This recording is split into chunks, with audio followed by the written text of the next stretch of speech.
Hello students, welcome all of you. आज अपने जो टॉपिक डिस्कस करने जा रहे हैं वो है विद्युत प्रतिरोध यानी इलेक्ट्रिक रेजिस्टेंस। विद्युत प्रतिरोध अपने देखेंगे कि कितने प्रकार के होते हैं, साथ ही साथ उनका जो वर्ण कोड है, इट मीन्स कलर कोडिंग है, वो अपने कैसे करते हैं, इसको अपने देखेंगे। बोर्ड एग्ज़ाम हो या अन्य कॉम्पिटिटिव एग्ज़ाम, उसमें निश्चित रूप से इससे रिलेटेड 100% क्वेश्चन आता है। यहाँ आप देख रहे हो कि एक रेजिस्टेंस है जिसमें अलग अलग कलर की पट्टिकाएं हैं। इस रेजिस्टेंस को अपने फाइंड आउट करना हो कि कितनी वैल्यू है, तो वो आज अपने इसके अंतर्गत करेंगे, पूरी डिटेल से देखेंगे। तो सबसे पहले अपने देखते हैं कि जो विद्युत प्रतिरोध है वो क्या होता है।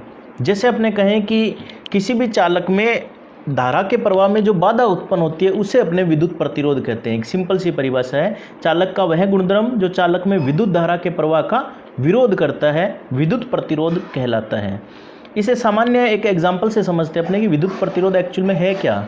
मान लो कि आप मार्केट जा रहे हो, आपकी बाइक से आप मार्केट जा रहे हो और सबसे पहले किसी दिन गए आप, तो उस दिन आपको ट्रैफिक कम मिला है। इसका मतलब क्या हुआ कि रास्ते में आपको बाधाएं कम उत्पन्न हुई है। और दूसरे दिन आप जाते हो या दूसरे रास्ते से जाते हो आप, तो वहाँ ट्रैफिक ज़्यादा है। ट्रैफिक ज़्यादा होने का मतलब आपका एक तरह से आपके रास्ते में बाधा ज़्यादा उत्पन्न हुई है। यही चीज़ अपने अप्लाई करते हैं कि चालकों में या अन्य पदार्थों में, कि धारा अगर जा रही है, धारा का प्रवाह हो रहा है, अगर रास्ते में बाधा ज़्यादा है तो अपने कहेंगे कि प्रतिरोध ज़्यादा है, और बाधा अगर कम है तो प्रतिरोध कम होगा। इन जनरल अपने कह सकते हैं कि विद्युत धारा के प्रवाह में जो बाधा उत्पन्न होती है या प्रवाह का जो विरोध करता है उसे अपने विद्युत प्रतिरोध कहते हैं। अब विद्युत प्रतिरोध किन किन चीज़ों पर डिपेंड करता है, ये अपने पिछली वीडियो में देखा था कि विद्युत प्रतिरोध इस जिसको अपने कैपिटल आर से डिनोट करते हैं, ये लंबाई पे, चालक की लंबाई पे निर्भर करता है, उसके क्षेत्रफल अल्पांश पर निर्भर करता है, और पदार्थ की प्रकृति कैसी है उस पर भी निर्भर करता है। साथ ही साथ ताप, ये चारों फैक्टर अपने देख चुके थे। लंबाई, क्षेत्रफल, प्रकृति और ताप, इन चारों पर प्रतिरोध निर्भर करता है। जबकि अपनों ने प्रतिरोधकता देखा था कि प्रतिरोधकता लंबाई और अनुप्रस्थ काट के क्षेत्रफल ए पर निर्भर नहीं करता है। अब अपने देखते हैं इसी से रिलेटेड एक टॉपिक आता है ओमीय युक्ति। ओमीय युक्ति क्या है और अनोमीय युक्ति क्या है, इसको अपने देखते हैं कि सिंपल सा है। ओमिक डिवाइसेस या ओमीय युक्ति का मतलब है कि वे युक्ति या वे डिवाइसेस या वे चालक जो ओम के नियम की पालना करते हैं उन्हें अपने कहते हैं ओमीय युक्ति। जैसे अपनों ने देखा था कि आई और वी में ग्राफ बनाते हैं अपने, या वी और आई में ग्राफ बनाते हैं, तो वो कुछ इस तरह से आता है। मूल बिंदु से गुजरता है और 45 डिग्री पर स्ट्रेट लाइन ये अपने को मिलता है आई और वी में ग्राफ।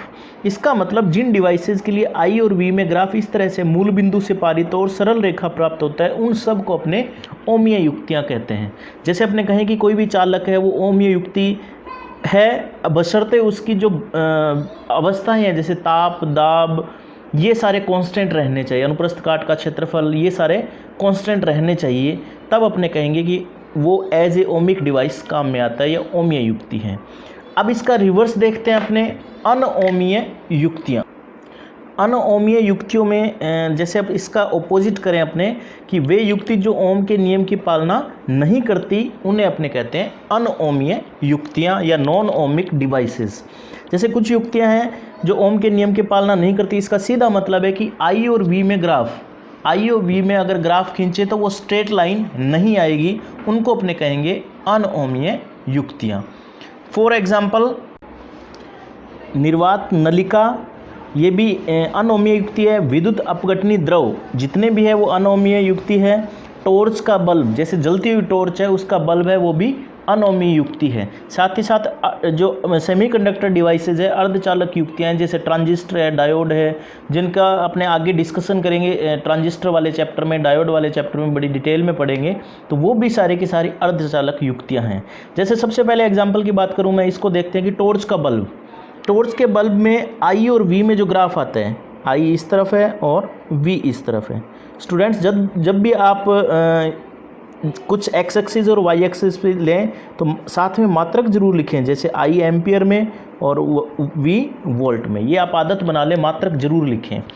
आई और वी में अगर ग्राफ देखें टॉर्च के बल्ब के लिए तो वो ग्राफ कुछ स्ट्रेट लाइन में आके कुछ इस तरह से आएगा। इसका क्या रीज़न है कि जैसे ही आप टॉर्च के बल्ब को ऑन करते हो, ऑन करने से टॉर्च का बल्ब है उसके अंदर फिलामेंट होता है टंगस्टन का, आप जानते होंगे, और वो हीट होगा, गर्म होगा, और गर्म होने से, गर्म होने का मतलब उसका ताप बढ़ेगा, और अपनों ने पढ़ा था कि किसी भी चालक का ताप बढ़ाने पर उसका प्रतिरोध बढ़ता है। इसका मतलब उसका प्रतिरोध बढ़ जाता है, कांस्टेंट नहीं रहता है। और ओम का नियम क्या कहता है कि आई और वी में ग्राफ स्ट्रेट लाइन आता है, इसका मतलब क्या हुआ, प्रतिरोध कांस्टेंट रहना चाहिए। लेकिन इस केस में ताप बढ़ने से जो टंगस्टन है, फिलामेंट है, उसका ताप बढ़ेगा, ताप बढ़ने से उसका प्रतिरोध भी बढ़ जाता है, जिससे आई और वी का ग्राफ है स्ट्रेट लाइन नहीं रहता है। सिमिलरली डायोड और विद्युत अपघट्य पदार्थ जो है वो भी विद्युत अपघट्य द्रव है, वो अनओमीय युक्ति है। डायोड के केस में अगर देखें तो आई और वी में ग्राफ कुछ इस तरह से आता है, और सिमिलरली यहाँ पर एक ये ग्राफ आता है कुछ इस तरह से विद्युत अपघट्य द्रव के लिए। एक इसमें और एग्जांपल दे सकते हो, वोल्टामीटर। वोल्टामीटर, ये वोल्ट मीटर नहीं है, ध्यान रखें स्टूडेंट्स, ये वोल्टामीटर है जो कि विद्युत अपघट्य द्रव का यूज इसमें किया जाता है। तो वोल्टामीटर है, न कि वोल्ट मीटर। तो निर्वात नलिका, विद्युत अपघटनी द्रव, टॉर्च का बल्ब, ट्रांजिस्टर, डायोड, ये सारी की सारी युक्तियां अनओमीय युक्तियां कहलाती है। अब अपने देखते हैं प्रतिरोधक, रजिस्टर्स, जिसे आम भाषा में प्रतिरोध भी कह देते हैं। प्रतिरोधक एक्चुअल में दो प्रकार के होते हैं। अगर इनके प्रकार की बात करें, अपने यहाँ देखते हैं कि प्रतिरोधक का प्रकार कितने प्रकार के होंगे, तो दो प्रकार के होते हैं। पहला आता है तार आबद्ध प्रतिरोधक, ठीक है ना। तार आबद्ध प्रतिरोधक है क्या, ये एक्चुअल में मिश्र धातुओं के बने होते हैं। मिश्र धातु जैसे मैंगनीन, कॉन्स्टेंटन, यूरेका, ये सारी मिश्र धातु है जो एक्सपेरिमेंटल फिजिक्स अपने जब करेंगे, उसकी वीडियो देखेंगे, उसमें भी आपको बताएंगे कि जैसे विभव मापी है उसका जो वायर बना होता है इन्हीं का बना होता है। मैंगनीन, कॉन्स्टेंटन, यूरेका, नाइक्रोम, ये जो मिश्र धातु है इनका तार आबद्ध प्रतिरोध बना होता है, ठीक है। यानी इन मिश्र धातुओं का प्रतिरोधकता ताप गुणांक, खास बात क्या है इनकी कि प्रतिरोधकता ताप गुणांक जिसका सिंबल अल्फा है, जिसको आगे अपने डिस्कस भी करेंगे, वो बहुत कम होता है। इट मीन्स इनके लिए अल्फा की वैल्यू बहुत कम होती है इन मिश्र धातुओं के लिए। अल्फा कम होने का फ़ायदा क्या होता है कि अल्फा अगर कम है सपोज, तो टेम्परेचर वेरिएशन अगर हो, तापमान में थोड़ा बहुत परिवर्तन हो, तो इनका प्रतिरोध चेंज नहीं होता है, ज़्यादा फर्क नहीं पड़ता है। ये खास बात होती है इन मिश्र धातुओं की। क्या फ़र्क होगा, क्या फ़ायदा होगा इसका कि अल्फा का मान कम है इनके लिए, तो अगर प्रतिरोध ताप गुणांक अल्फा कम है तो अगर ताप चेंज होता है थोड़ा बहुत, तो इनका प्रतिरोध का मान पर ज़्यादा इफेक्ट नहीं पड़ता है, यानी कि वो इतना ज़्यादा चेंज नहीं होता है। लेकिन प्रॉब्लम क्या है इनके लिए, इनके प्रतिरोध उच्च मान के अगर अपने को बनाने हो, कि हाई रेजिस्टेंस बनाने हो अपने को, तो बहुत लंबे वायर लेने पड़ते हैं, बहुत अधिक लंबाई के तार लेने पड़ते हैं, जो कि कन्वीनियंट नहीं है, सुविधाजनक बिल्कुल भी नहीं है। कि कितना लंबा तार लोगे आप, उसकी एक लिमिट है, तो वो सुविधाजनक नहीं है, ठीक है। तो यहाँ तक देखिए आप कि मिश्र धातु के बने होते हैं। इन मिश्र धातुओं का प्रतिरोधकता ताप गुणांक अल्फा का मान कम होता है। अल्फा कम होने से टेम्परेचर से प्रतिरोध पर फर्क नहीं पड़ता है। और इनका यूज अपने क्यों नहीं करते, असुविधाजनक होने के कारण कि अधिक मान के प्रतिरोध नहीं बनाए जा सकते, क्योंकि बहुत अधिक लंबाई के तार चाहिए इसके लिए। इसके लिए अपने पास दूसरा एक और सेकंड इसका प्रकार आता है कार्बन प्रतिरोधक, जो कि काफ़ी यूजफुल है और सस्ते भी है, ठीक है। इनके कंपैरेटिवली ये सस्ते भी है और छोटे भी है, सूक्ष्म है। जो मैंने अभी आपको दिखाया था थोड़ी देर पहले, वो कार्बन प्रतिरोध था। कार्बन प्रतिरोध, ये देखिए ये कार्बन प्रतिरोध है। इस कार्बन प्रतिरोध को अगर आप देखो तो इसमें 4 कलर की पट्टियां हैं, इनमें 4 कलर की पट्टियां हैं इस कार्बन प्रतिरोध में। इन चारों कलर की पट्टियों को अपने डिकोडिंग करें, इसकी कोडिंग से अपने फाइंड आउट कर सकते हैं कि इसकी वैल्यू कितनी है, वो अपने आगे करेंगे। तो यहाँ देखो अपने बात कर रहे हैं कार्बन प्रतिरोध की, तो ये कार्बन के बने होते हैं। कार्बन को बाइंडिंग एजेंट जो भी है, जो बंधनकारी जिसको कहते हैं, उसकी सहायता से इसे बेलन के रूप में, यहाँ ये देख रहे हो कि इसे बेलन के रूप में ढाला गया है, इसको बेलन के रूप में ढाला गया है, ठीक है। और ये सस्ते होते हैं, बहुत छोटे होते हैं, और साथ ही साथ इस पर 4 कलर की जो पट्टियाँ होती है, जो मैंने बताया कि इसमें आपको कलर दिख रहे होंगे, फर्स्ट, सेकंड, थर्ड, फोर्थ, इनकी हेल्प से अपने इसकी वैल्यू भी फाइंड आउट कर सकते हैं, जो कि अपने नेक्स्ट आर्टिकल में करने जा रहे हैं। तो ये कार्बन प्रतिरोध मोस्टली यूज़ किए जाते हैं अपने जितने भी एक्सपेरिमेंट करते हैं उसमें, जितने भी इलेक्ट्रॉनिक डिवाइसेस है जैसे रेडियो, टीवी, इन सब में ये रेजिस्टेंस यूज होता है, प्रतिरोध यूज होता है, और इसको अपने कार्बन रजिस्टर या कार्बन प्रतिरोध कहते हैं। अब नेक्स्ट आता है अपने पास जो कि इम्पोर्टेंट क्वेश्चन बनता है, वो कि इन 4 कलर की पट्टियाँ जो है, कई बार 3 भी हो सकती है, कि इन कलर की पट्टियों से आप कैसे पहचान करोगे कि इस रेजिस्टेंस की वैल्यू कितनी है। और ये सबसे इम्पोर्टेंट क्वेश्चन बनता है इस आर्टिकल का कि रेजिस्टेंस की वैल्यू फाइंड आउट करनी किसके माध्यम से, इन 4 कलर की पट्टियों से। तो इसको अपने करने जा रहे हैं। तो नेक्स्ट टॉपिक अपने पास आता है वो आता है वर्ण कोड। रजिस्टर्स का जो वर्ण कोड है, कलर कोडिंग जिसको अपने कहते हैं, वो अपने फाइंड आउट करेंगे कि कलर कोड से आप कैसे फाइंड आउट कर सकते हो किसी भी रेजिस्टेंस की वैल्यू, वो इम्पोर्टेंट आता है। तो इसके लिए कुछ चीज़ें आपको ध्यान में रखनी है स्टूडेंट्स।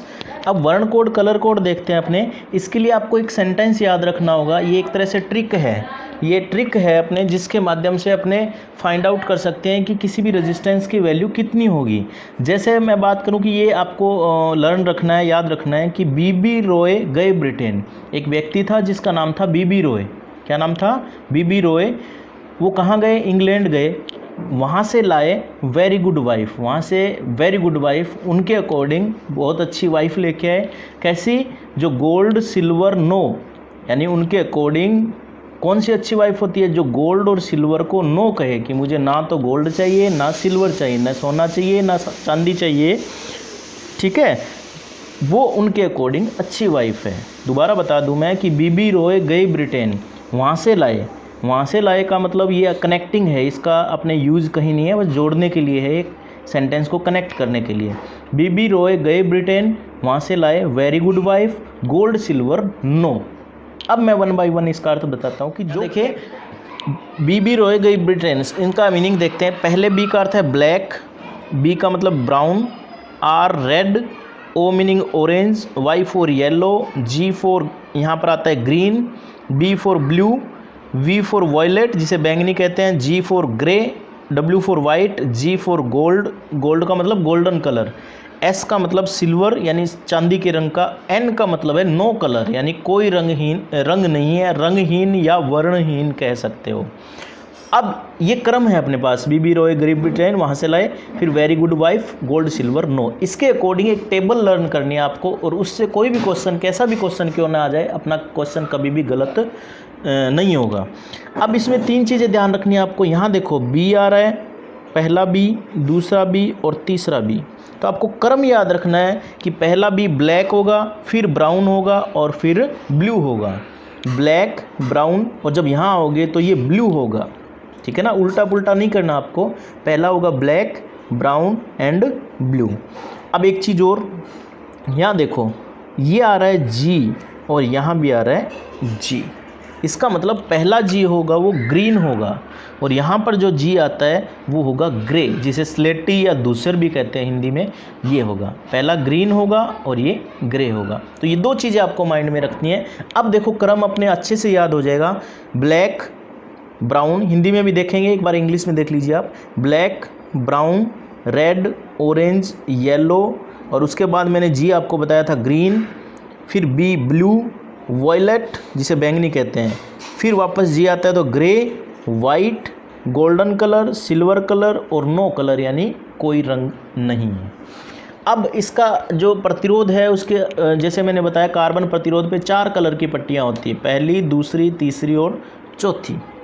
चौथी जो पट्टी होती है उसकी पॉसिबिलिटी है या तो वो गोल्डन कलर की होगी, सुनहरे रंग की, या वो सिल्वर कलर की होगी। चौथी जो पट्टिका है जिसको मैं ब्लू से डार्क कर रहा हूँ, ये पट्टिका या तो गोल्डन होगी या सिल्वर होगी या इसका कोई रंग नहीं होगा। इसका मतलब ये 3 ही पट्टिकाएँ होंगी, चौथी का कोई रंग नहीं होगा। 3 ही पॉसिबिलिटी इसमें होगी, गोल्डन, सिल्वर और कोई कलर नहीं हो। पहली 2 जो पट्टिकाएँ हैं, नंबर 1 और नंबर 2 की, ये दिखाती है सार्थक अंकों को। इसका क्या मीनिंग है अभी टेबल से अपने क्लियर हो जाएगा। सार्थक अंकों को प्रदर्शित करती है पहली पट्टी और दूसरी पट्टी। तीसरी पट्टी है वो दशमलव गुणांक को शो करती है। गुणक इसको कहते हैं, दशमलव गुणांक कह लो या इसको दूसरे शब्दों में अपने गुणक कह देते हैं, मल्टीप्लायर जिसको कहते हैं, ये गुणक को शो करती है। चौथी जो पट्टी आती है लास्ट वाली, वो सहनशीलता, टॉलरेंस कहते हैं इसको, सहनशीलता को प्रदर्शित करती है प्रतिशत में, टॉलरेंस भी इसको कहा जाता है। तो आपको एक टेबल अभी मैं लर्न करवाऊंगा, इसके अकॉर्डिंग बीबी रॉय के अकॉर्डिंग ये सेंटेंस याद रखना है आपको, उस टेबल को याद रखना है। इजीली कोई भी क्वेश्चन आपको पट्टिकाएं दे के कलर पूछा जाए या कलर दे के पट्टिकाओं के कलर पूछे जाए, कलर दे के पट्टिका प्रतिरोध का मान पूछा जाए, आप इजीली फाइंड आउट कर सकते हो। अब अपने देखते हैं इस टेबल को। ये देखिए, इसमें आपके सामने पहला है कलर, दूसरा अंक आता है, तीसरा गुणक आता है और चौथा आता है सहनशीलता या टॉलरेंस भी कहते हैं इसको। आपको क्या करना है, अंक, अक्सर गलती स्टूडेंट कहाँ करते हैं कि अंक देखते हैं तो उसको 1 2 3 4 ऐसे काउंट करते हैं। अपने को वो काउंट नहीं करना, अपने को 0 से शुरू करना है, काउंटिंग 0 से शुरू करनी है। तो 0 से अगर अपने काउंटिंग शुरू करें तो आप इन अंकों को क्या लिख सकते हैं, पहले को 0 1 2 3 4 5 6 7 8, ये नीचे आपको दिख जाएगा, अभी 9 तक है, उसके आगे नहीं होगा, नील करना है। और गुणक में जो ये लिखा है आपने उसको 10 की पावर में लिखना है, यानी कि पहला आ जाएगा 10 की पावर 0, 10 की पावर 0 कितना होता है 1, दूसरा कितना हो जाएगा 10 की पावर 1, 10⁻², 10⁻³ और 10 की घात लगाते जाना है आपको, 10 की घात 5, 10 की घात 6, 10 की घात 7, 10 की घात 8, 10 की घात 9। इधर लेफ्ट में 9 तक की काउंटिंग थी, थोड़ा सा ऊपर करके दिखा दूं आपको, आगे डैश डैश करना है गोल्ड सिल्वर 9 को, और यहाँ पर 10 की घात 9 के बाद 10 की घात -1, 10 की घात -2 और डैश, ये करना है आपको। सहनशीलता की बात करें तो ऊपर जितने भी कलर हैं उनकी सहनशीलता नहीं होती, लास्ट के 3 कलर है जो गोल्डन, सिल्वर और 9, इसकी होती है 5%, इसकी होती है 10% और इसकी होती है 20%। इन 3 की ही याद रखनी है आपको।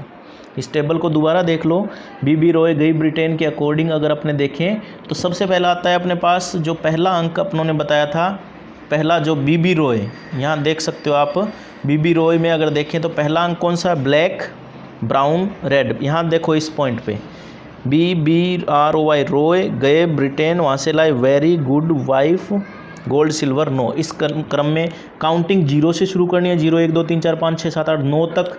गुणक में 10 की घात से शुरू करना है अपने को, 10 की घात 0, 10 की घात 1, 10 की घात 2, 10 की घात 9 के बाद 10 की घात -1 -2। और सहनशीलता है वो लास्ट के 3 कलर जो गोल्डन, सिल्वर और कोई कलर नहीं है उनकी ही होती है, बाकी की सहनशीलता नहीं होती है। अब इसके माध्यम से अपने कुछ एग्जाम्पल देखते हैं कि उनको कैसे अपने सोल्व कर सकते हैं। अब इन एग्जाम्पल्स को देखें आप ध्यान से, इसमें गिवन है लाल, पहला जो 4 पट्टिकाएं हैं, ये 4 पट्टिकाएं हैं इसमें, पहली, दूसरी, तीसरी और चौथी।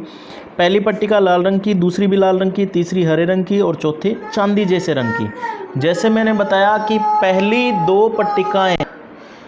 दो पट्टिकाएं वो सार्थक अंकों को शो करती है। तो लाल और लाल, ऊपर अगर आप आओगे लाल का क्रम देखो, यहाँ पर अपने देखें लाल रंग, तो वो कौन सा है, यहाँ देखो 2 नंबर पे आ रहा है। पहला पट्टिका है वो लाल रंग की, दूसरी भी लाल रंग की, तो पहला अंक कौन सा आएगा, वो आएगा 2, क्योंकि लाल रंग है तो पहला अंक आएगा 2। दूसरी पट्टिका है लाल रंग की, वो भी अंक आएगा 2। तो ये तो हो गए सार्थक अंक या अंक कह लो इसको, 22। पहली पट्टिका और दूसरी पट्टिका का आ गया अपने पास 22। मल्टीप्लायर, गुणक, तीसरा कौन सी कलर है, हरे रंग की है, तो ऊपर आप आओगे तो हरा आता है अपने पास, हरे के सेकंड कॉलम में जो ग्रीन है उसके सामने अगर आप देखोगे, हरा के सामने गुणक आता है 10 की घात 5। क्लियर है, गुणक कितना आता है 10 की घात 5। तो नीचे आके क्या आ जाएगा गुणक में अपना 10 की घात 5। 3 चीज़ें पूरे हो गई, पहली 2 अंकों के लिए, सार्थक अंकों के लिए, दूसरी गुणक के लिए। फिर अपने पास आता है प्लस माइनस, जो सहनशीलता है वो प्लस माइनस के रूप में लिखी जाती है। इसका मात्रक भी आप लिख दो प्रतिरोध का ओम। फिर प्लस माइनस, कलर दिया हुआ है आपको चांदी जैसा रंग, चांदी जैसा रंग होता है, उसकी सहनशीलता यहाँ देख सकते हो आप 10 है, तो यहाँ कर दोगे 10 प्रतिशत। तो ये आ जाता है अपने पास प्रतिरोध का मान कितना आ जाता है 22 × 10⁵ ओम प्लस माइनस 10%। तो इजीली आप फाइंड आउट कर सकते हो। अगर रिवर्स क्वेश्चन आए तो भी कर सकते हो कि ये आपको क्वेश्चन दिया कि 22 × 10⁵ ओम प्लस माइनस 10% है किसी प्रतिरोध का मान, तो पट्टिकाओं के रंग बताओ। तो 2 है तो आपको याद रखना है BB रॉय, ध्यान रखना 0 से शुरू करना है, ठीक है ना, BBROY। तो तीसरे, वैसे तो तीसरे नंबर पे, लेकिन 0 से शुरू करोगे तो 0 1 2 यानी 2 आ रहा है। तो 2 2 लाल के लिए, फिर 2 हरे रंग के लिए जो गुणक है वो 10⁵ प्लस माइनस चांदी जैसे रंग के लिए 10%। सिमिलरली एक क्वेश्चन और देखते हैं अपने, इसको आपको भी ट्राई करना है, पॉज करके वीडियो आप ट्राई करना है इसको। पीला, नारंगी, भूरा और सुनहरा रंग है, तो इसके लिए पीला अगर आप देखोगे इस टेबल में तो 4 नंबर पे आता है 4। फिर सेकंड अगर आप देखते हो नारंगी जिसे ऑरेंज कहते हैं तो ये 3 नंबर पे आता है इंटू 10⁻। भूरा रंग, भूरे रंग के लिए अगर सहनशीलता की बात करो आप तो 10⁻1 ये आ गया ओम प्लस माइनस सुनहरा रंग, सुनहरे रंग के लिए सहनशीलता कितनी होगी 5%। तो ये आ जाता है अपने पास। अब टोटल जो रेजिस्टेंस की वैल्यू है 43 × 10⁻1 ओम प्लस माइनस 5%। तो स्टूडेंट्स आई होप आपको ये वीडियो अच्छे से समझ आई होगी। इस वीडियो को लाइक करें, शेयर करें और इस चैनल को अगर सब्सक्राइब नहीं किया है तो सब्सक्राइब करें। Thank you so much.